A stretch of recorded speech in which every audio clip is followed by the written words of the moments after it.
Let's take the mic off. I'll tell a couple jokes and get the fuck out of here. Is everybody cool with that? Yeah. I was gonna walk towards the door.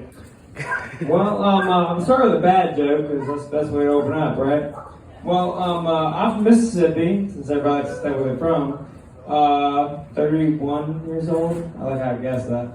Well, you know, my dad likes to cut steaks in the shape of Mississippi because he thinks it's funny. It's not. I call it a mistake. Ha ha ha ha. See? Always start bad. Well, anyway. There we go.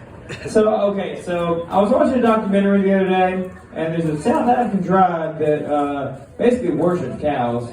And I know there's a lot of countries that do that. And when they don't produce milk, and this is gross, they blow in their buttholes to make them produce the milk. And I'm like, wow, so they don't starve Davis. Well, I just eat the cow. Like they worship the cows. I'd still just eat them. But that's just me.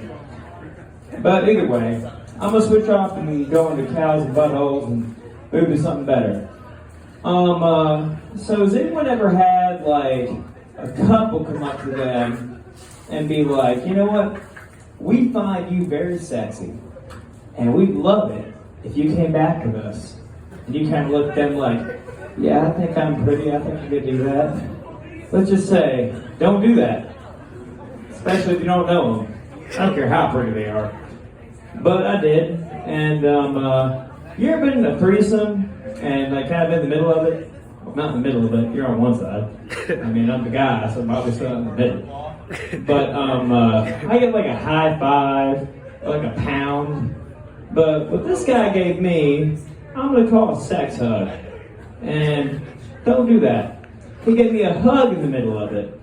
And I was just like, he's like, did you come, Davis? And I was like, yeah, man, like 5 minutes ago. Please let go of me. And to say to this day, we're still friends, actually. We hang out a lot. And me and his girlfriend are cool. I'm actually going to their wedding next year. Gonna make a great speech. Let's just say, let's hope they don't see this stand-up. It's a good thing they're back in Mississippi. Well, I've been out on 1 or 2 dates since I've been here. And I asked the girl, you know, what she did. And she went, U of O. And I was like, U of O? Is that a sex disease? I don't want U of O. That sounds horrible. Also sounds like one of those late night drug commercials, you know, with all the like, you know, things on it that say don't get this drug. But yeah, she's like, yeah, don't. I was like, don't do that. I was like, U of O's a university. I'm like, it doesn't sound like a university. It sounds like a disease. I mean, like, I'm not inviting you to herpes university, so don't invite me to U of O. So we're gonna move on. So here's one that's going to be interactive with the crowd.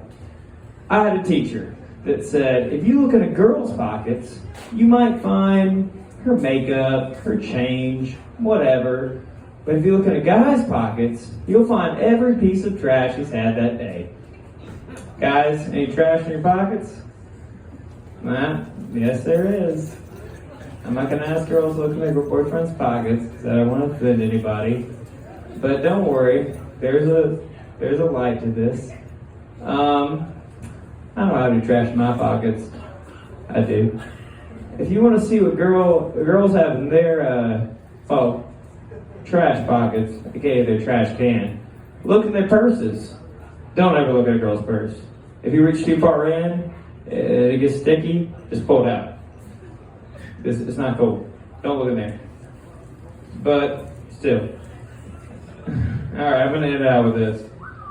I'm very attractive, according to my mom and my grandma, and a lot of gay guys I've lived with.